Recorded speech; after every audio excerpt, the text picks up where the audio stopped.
Muy buenos días, bienvenidos de nuevo a Negocios Televisión, bienvenidos al espacio de las noticias pendientes de la actualidad, las últimas horas, los movimientos en torno a Oriente Medio. España se posiciona contra Israel, ojo porque es el primer país europeo que toma una decisión a este respecto, pendientes también de las negociaciones de alto el fuego, de la postura de Hamás, la última advertencia por parte de Irán y también del día D en Europa, el día D para Emmanuel Macron, el presidente francés. En los próximos minutos comparece junto a Biden, junto a Zelensky. Hay también declaraciones por parte de países europeos. Italia dice que Putin está intentando meter miedo a Europa, a Occidente, de cara a las elecciones europeas. Y por supuesto vamos a mirar las declaraciones de ayer del presidente ruso, mandando advertencias a Occidente, hablando incluso de desplegar misiles en países que puedan apuntar a Occidente, que puedan apuntar a Estados Unidos. También habla sobre esto en las últimas horas Dmitry Medvedev, mientras que Rusia declara oficialmente por primera vez a Estados Unidos como un Estado enemigo. Enseguida les contamos todo esto, pero empezamos mirando a España. Declaraciones del ministro de Asuntos Exteriores, José Manuel Álvarez. Ha dado una noticia en las últimas horas, ha anunciado hoy ante los medios de comunicación que España va a apoyar al Tribunal Internacional y va a entrar en el procedimiento por la situación en Gaza, sumándose a la denuncia de Sudáfrica. Escuchamos a Álvarez hablando de la decisión del Tribunal Internacional de Justicia. España va a intervenir en el procedimiento del Tribunal Internacional de Justicia iniciado por Sudáfrica ante la situación en Gaza. Se trata de un paso que llevamos valorando muchas semanas, un paso que ya han dado otros países y otros han anunciado que lo van a hacer. Tomamos esta decisión ante la continuación de la operación militar en Gaza, como hemos visto tristemente en los últimos días. También observamos con enorme preocupación la extensión regional del conflicto. Nuestro objetivo con esta decisión es doble. En primer lugar, que la paz regrese a Gaza y a Oriente Medio. Y para ello es urgente que todos apoyemos al tribunal, como hace hoy España. Dice Álvarez que hacen esto por compromiso con el derecho internacional y para apoyar a las Naciones Unidas. España se convierte en el primer país de la Unión Europea en adoptar esa posición, lo que supone un gran paso. El ministro ha asegurado que van a apoyar la decisión que tome el tribunal. Por supuesto, dice, España va a apoyar la decisión que tome el tribunal y la va a cumplir. Mientras tanto, al menos 27 personas han muerto, incluidos 5 niños, y decenas más han resultado heridas en un ataque israelí contra una escuela de la Agencia de Naciones Unidas para los Refugiados Palestinos en Oriente Próximo, en el campamento de refugiados de Nuseirat, en el centro de la Franja de Gaza. La oficina de prensa de las autoridades gazatíes han indicado que las víctimas han sido trasladadas al hospital Mártires de Al-Aqsa, si bien un gran número de mártires y heridos siguen llegando al hospital, que ha estado lleno de heridos y pacientes por encima de su capacidad clínica. Esto, dicen, presagia un verdadero desastre que conducirá a un aumento mayor en el número de mártires. Es lo que lamentaban. En este sentido, la oficina ha denunciado que el ejército de ocupación israelí ha cometido una horrible masacre al bombardear varias habitaciones que albergaban a decenas de personas desplazadas a la escuela, sobre todo apuntando, dicen, a niños en Nuseirat. Pendientes también de Hamás, dice que no va a aceptar ninguna versión de un nuevo acuerdo de alto el fuego con Israel si no obtiene las garantías de que el conflicto va a terminar permanentemente. Es lo que informa este jueves el medio Asark Arausat. Una fuente familiarizada con este asunto ha acusado a Israel de manipulación y de hecho condena su supuesta intención de acordar una tregua temporal para luego continuar los combates. Mientras tanto, Israel dijo que no va a detener su operación terrestre contra Hamás a pesar de las negociaciones. Les contamos también que al menos 11 israelíes han resultado heridos en un ataque con drones del partido libanés de Hezbollah contra la región de Orfeis, en el norte de Israel, en un incidente que está siendo investigado debido a que no han sonado las alarmas antiaéreas. Medios de comunicación israelíes como el Canal 12 o el diario Haaretz han citado al Servicio Nacional de Ambulancias de Israel para informar sobre la cifra de víctimas, que hasta ahora no es oficial. Las fuerzas de defensa de Israel se han hecho eco de los informes, si bien solo han confirmado que 2 drones han impactado en la zona y que están investigando los hechos. La radio del ejército, por su parte, ha informado sobre el mismo número de víctimas y asegura que ninguna alarma antiaérea ha llegado a activarse durante este ataque. Pendientes también de Irán, ha lanzado una advertencia a Israel sobre una posible nueva operación militar contra el partido Hezbollah en el norte del Estado judío. Es lo que informa la misión permanente de la República Islámica ante la ONU en Nueva York. En este sentido, dice que los gobernantes del régimen sionista, es decir, de Israel, y sus partidarios son muy conscientes de que, habiendo fracasado ya contra el movimiento palestino de Hamas, sin duda van a enfrentar una derrota más formidable contra Hezbollah, que cuenta con una fuerza militar significativamente superior en comparación con Hamas. Es lo que apuntaba la misión diplomática iraní en la ONU. La oficina expresó su confianza en que Hezbollah sea capaz de defenderse de Israel por sí solo, sin la ayuda de Irán. Mientras tanto, la culpa de la escalada de la crisis en la región, dicen, recaerá en el primer ministro Benjamin Netanyahu, que supuestamente está interesado en este desarrollo para preservar su propio poder.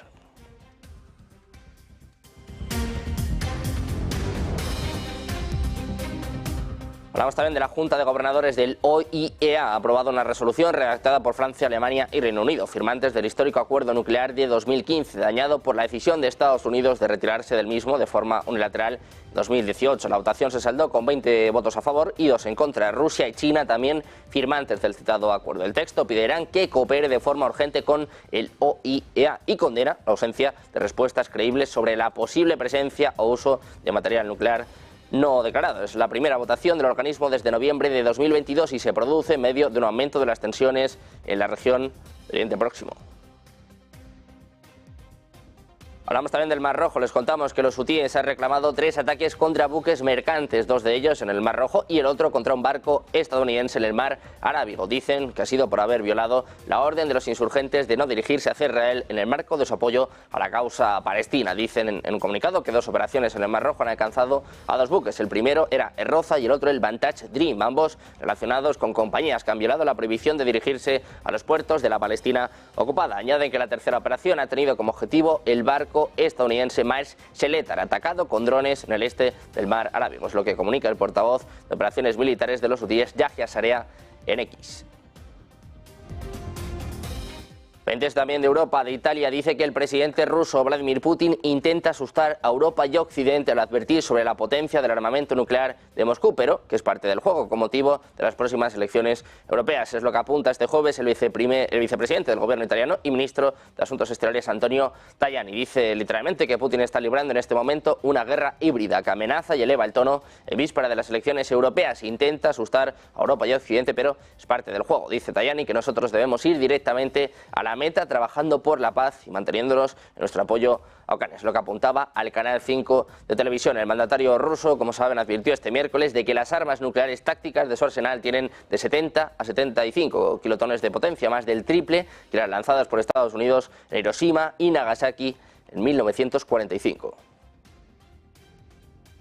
O también pendientes de Francia, pendientes de una Europa amenazada por la guerra, que festeja desde hoy hasta el viernes la llegada de la paz al continente hace ya 80 años. Francia, Europa y Estados Unidos conmemoran el aniversario del desembarco de Normandía el 6 de junio de 1944. El presidente francés, Emmanuel Macron, ha presidido el primero de todos los actos previstos, que van a tener su clímax este jueves, en el día D, en la playa de Omaha. El homenaje a los participantes en la epopeya va a durar 3 días. Dice Macron que a medida que aumentan los peligros, al igual que los militantes de la resistencia, estamos dispuestos a hacer los mismos sacrificios para defender lo que más amamos, dice, nuestra tierra de Francia y nuestros valores republicanos. En lo que apuntaba en su primer discurso del día en Plumelec, en Bretaña. Escuchamos a Macron, dice que están dispuestos a defender su tierra. Alors que les périls montent,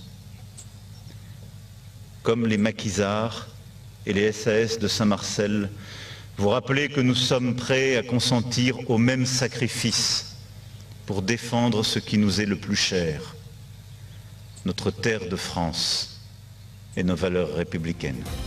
Allí Macron recordaba a los maquis bretones y los primeros paracaidistas de la Francia libre enrolados en el SAS, las fuerzas especiales británicas que lanzaron en la noche del 5 al 6 de junio la operación Overlord. Miramos también a Alemania. El canciller alemán Olaf Scholz ha reiterado este jueves su postura de que Ucrania podría utilizar armas suministradas por Occidente para defenderse de ataques lanzados desde el interior de Rusia, como los realizados contra la región de Kharkov. Dice que para defenderse de tales ataques, Ucrania también puede utilizar las armas suministradas por nosotros y nuestros aliados, siempre de acuerdo con las obligaciones legales internacionales. Es lo que decía Scholz en la Cámara Baja del Bundestag. Los comentarios de Scholz se produjeron después de que el presidente ruso, Vladimir Putin, advirtiera este miércoles que permitir que Kiev atacara a Rusia con armas cada vez más poderosas era una grave escalada que estaba arrastrando a Occidente hacia una guerra con Rusia. Miramos también a la OTAN. Dice Stoltenberg que la Alianza del Atlántico Norte no tiene intención de enviar tropas a Ucrania, es lo que afirmaba el secretario general de la OTAN en una conferencia de prensa en Helsinki. Lo transmitió el servicio de prensa de la Alianza. Textualmente decía Stoltenberg, la OTAN no tiene planes de desplegar sus fuerzas en Ucrania. Nos estamos centrando en cómo podemos establecer un marco más sólido para el apoyo a largo plazo a Ucrania y acordar un compromiso financiero a largo plazo, es lo que apuntaba respondiendo a una pregunta relacionada de los periodistas. Voces discordantes también en Europa. El ministro de Exteriores de Hungría, Péter Szijjártó, ha llamado al inicio inmediato de las negociaciones para poner fin al conflicto ucraniano. Dice que la paz debe restablecerse lo antes posible y las negociaciones de paz deben empezar ya y debe cesar el fuego de inmediato. El titular de Exteriores húngaro indicó que cada día aumenta el peligro de la propagación del conflicto y apostó por la vía diplomática para parar las hostilidades. Szijjártó deploró las decisiones de algunos países de la OTAN que permiten a Ucrania usar sus misiles para atacar el territorio ruso. Hungría, subrayó, no respalda ninguna decisión que empeore el conflicto. Hablamos también de Estados Unidos. Podría mandar un nuevo paquete de armas por valor de 225 millones de dólares a Ucrania. Se espera que Washington lance este anuncio esta misma semana, según fuentes de Reuters. Los detalles del último paquete se han ido perfilando cuando el presidente Joe Biden planeaba reunirse con el presidente ucraniano Volodymyr Zelensky este jueves en Normandía, en la conmemoración del 80 aniversario del Día D. No estaba claro si el paquete se va a anunciar en ese momento o si se anunciará el viernes. Mientras tanto, pendientes de declaraciones del presidente ruso, hablaba precisamente sobre el presidente de Estados Unidos y advertía, dice que van a trabajar con cualquiera, que no van a cambiar sus relaciones con Estados Unidos, van a ser igual de malas. Escuchamos a Putin. La administración actual comete error tras error y a veces me sorprendo cuando veo lo que pasa. Por lo tanto, lo observamos desde Rusia y no metemos en los procesos políticos internos de Estados Unidos y no planeamos hacerlo. Vamos a ver a qué lleva. Y quiero terminar la respuesta a su pregunta con lo mismo con el que empezó. Para nosotros, como suponemos, esta cuestión tiene mucha importancia. Vamos a trabajar con cualquier presidente que sea elegido.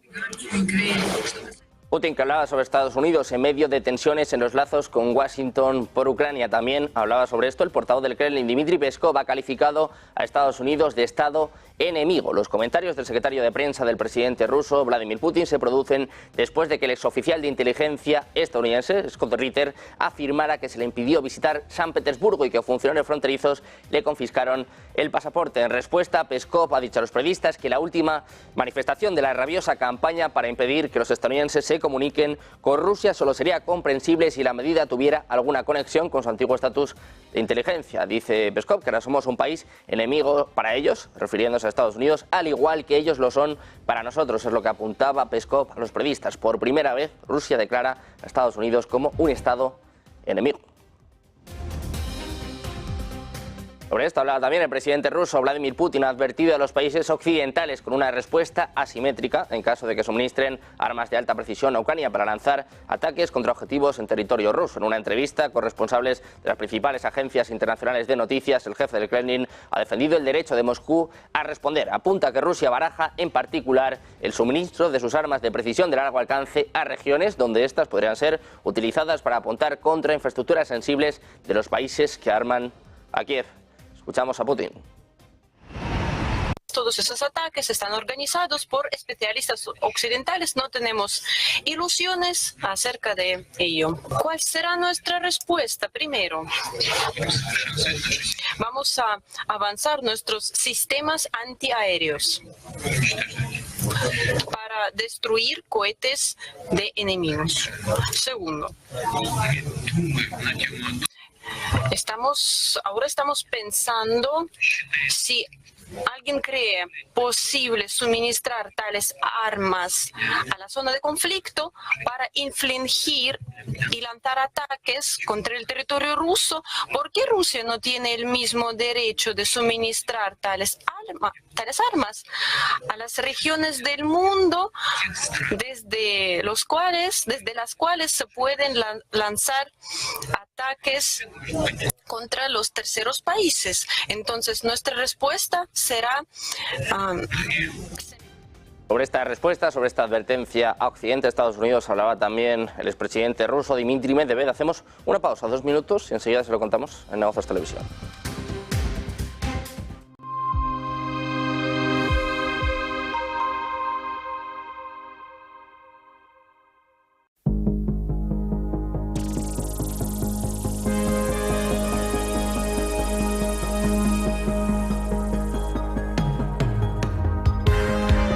En un momento en el que parece que se cierra el debate público y cada vez es más difícil encontrar libre contraposición de ideas, viene Origen, un programa de debate donde vamos a tratar de ofrecerles a todos ustedes las claves con fundamento, con respeto y con criterio de la actualidad política, económica y social. Libre contraposición de ideas, diferentes puntos de vista, siempre con los mejores expertos y analistas de las situaciones que abordemos. En directo todos los lunes de 10 a 12, así que les veo el próximo lunes en Origen.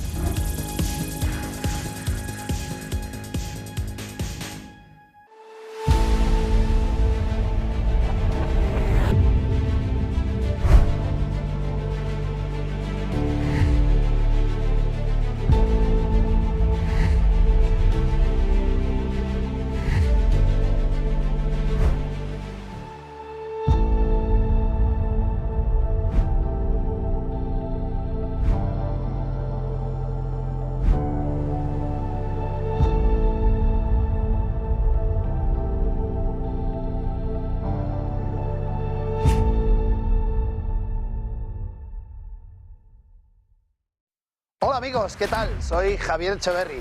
Si algo soy es un apasionado de los mercados. Y si hay un mercado alucinante es Wall Street. Bienvenidos al nuevo cierre de Wall Street, donde vamos a tener el avance de las claves de José Antonio Bittner. Vamos a tener entrevistas, vídeo consultorio. Vais a ver dónde está el rigor del cierre de Wall Street. De verdad, veníos.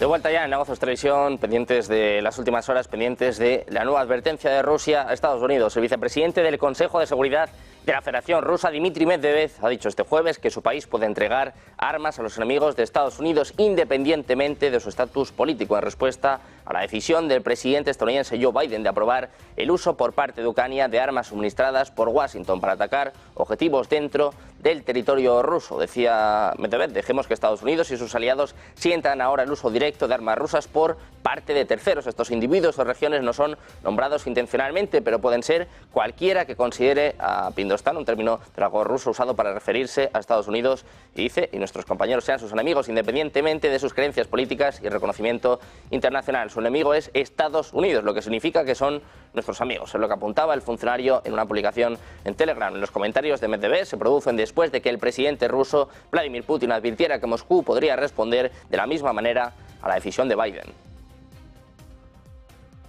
Pendientes también de la tensión con Alemania, el presidente ruso advertía que el envío de misiles Taurus que pudieran atacar objetivos en territorio ruso va a destruir definitivamente las relaciones ruso-alemanas. En una entrevista con responsables de las principales agencias, subraya que cuando hablan de que también van a enviar misiles que ataquen objetivos en territorio ruso, eso va a destruir definitivamente las relaciones bilaterales. Señala que la aparición de tanques germanos en Ucrania causó un shock en la sociedad rusa, que tenían una actitud muy positiva con respecto a Alemania. Critica al gobierno de Scholz por no defender los intereses de Alemania y tacha como un disparate un posible ataque ruso contra países de la OTAN debido a la gran diferencia de sus potencias militares. Los suministradores no solo suministran esas armas, sino las controlan. Es un paso muy peligroso, muy grave. Ya sabemos que en Alemania no lo rehusan, no lo niegan. Yo no sé cómo se filtró en la prensa, pero las autoridades alemanes una vez hablaron sobre los puntos de ataque, sobre los blancos de ataque, por ejemplo, si iba a ser un puente de Crimea o otro blanco militar. Eso lo debatieron los altos mandos alemanes, y cuando en el territorio ucraniano sumergieron los primeros tanques del montaje y la producción alemana, eso nos sorprendió, causó un choque moral en Rusia, porque la comunidad rusa siempre ha tenido una buena actitud hacia la comunidad alemana. Ahora hablan de misiles que van a hacer ataques en el territorio ruso, lanzar ataques en el territorio ruso, lo que solo derrumbe, sofoca las relaciones ruso-alemanas. Mientras tanto, en Ucrania recientemente se han utilizado armas estadounidenses para lanzar ataques en territorio ruso, es lo que informa la agencia de noticias Associated Press, citando a un senador estadounidense y a un funcionario occidental. Al mismo tiempo, la agencia de noticias no especificó quién fue atacado ni qué tipo de armas se utilizaron. El secretario de Estado estadounidense, Antony Blinken, confirmó el 31 de mayo que Biden había autorizado el uso de armas estadounidenses para atacar en territorio ruso. Según él, solo pueden utilizarse para atacar las regiones rusas fronterizas con Kharkov. Blinken no descartó la opción de ampliar la gama en el futuro. El mismo día, el gabinete de ministros alemán anunció que se podrían utilizar armas alemanas para proteger la región de Kharkov de los ataques rusos. Actualmente no hay unidad en los países occidentales en cuanto a estas restricciones a las armas que suministran a Ucrania. Mientras tanto, la Agencia de Inteligencia Militar de Ucrania ha llevado a cabo un ataque naval en la Crimea ocupada durante la noche del 6 de junio, destruyendo un remolcador de asalto Proyecto 498 Saturn, es lo que dijo la agencia. El portavoz de la agencia, Andrei Yusov, informó en las últimas horas en la televisión nacional sobre la destrucción de este barco ruso, un barco que fue destruido, dicen, en el lago Panske, que se encuentra en la costa occidental de Crimea, solo unos kilómetros de la ciudad costera de Chornomorsk. Según se informa, drones navales ucranianos operados por la Agencia de Inteligencia Militar destruyeron otros dos barcos cerca de Chornomorsk durante la noche del 30 de mayo. Pendientes también de Argentina, el presidente argentino Javier Milei ha asegurado este miércoles que prevé despedir a otros 50.000 funcionarios para reducir el Estado a la mitad, tal y como había prometido en campaña y en medio de disputas con el sindicato Asociación Trabajadores del Estado por la inminente oleada de despidos. Dice Milei que su frase más conocida es afuera y que están haciendo campaña en todo el mundo con el afuera. Significó, dice, llevar los ministerios a la mitad. Añade que eso fue reducir el Estado a la mitad y que van a terminar echando a 75.000 personas. Dice, claro, Milei, que de momento llevan 25.000. Es lo que aseguraba durante un encuentro en el LATAM Economic Forum 2024, según ha publicado el diario argentino La Nación. En el mismo acto, el mandatario ha criticado a la oposición por subirse el sueldo y ha defendido que va a renunciar a su paga vitalicia que le corresponde por haber ocupado el cargo de presidente.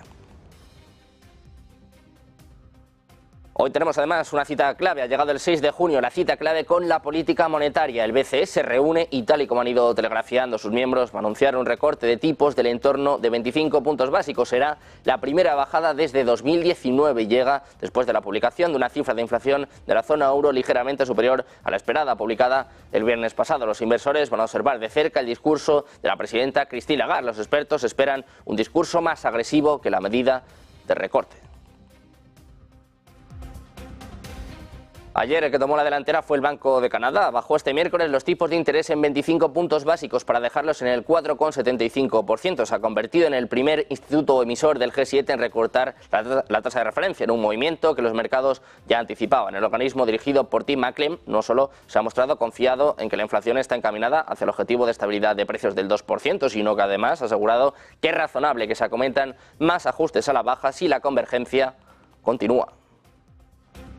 Miramos también al petróleo. Los ministros de la OPEP han rechazado la reacción bajista del petróleo a su decisión de aumentar gradualmente la producción de crudo a partir de octubre. Ya están prediciendo que el mercado eventualmente va a ver que la política del grupo es correcta. La alianza sigue comprometida con la estabilidad del mercado petrolero y puede reaccionar rápidamente a cualquier cambio. Es lo que dijeron este jueves los ministros de los mayores productores del grupo en el Foro Económico Internacional de San Petersburgo, en Rusia. El ministro de Energía saudita, el príncipe Abdulaziz bin Salman, ha reiterado que el acuerdo del domingo, como muchos otros acuerdos de la OPEP, mantiene la opción de pausar o revertir los cambios de producción si es necesario. Pendientes de más noticias, más actualidad, todo el análisis, todas las claves de esta penúltima sesión de la semana, marcada por la decisión de tipos del Banco Central Europeo. Una pausa y enseguida se lo cuenta todo nuestra compañera Eva Villanueva. Enseguida, ponte en acción en Negocios Televisión.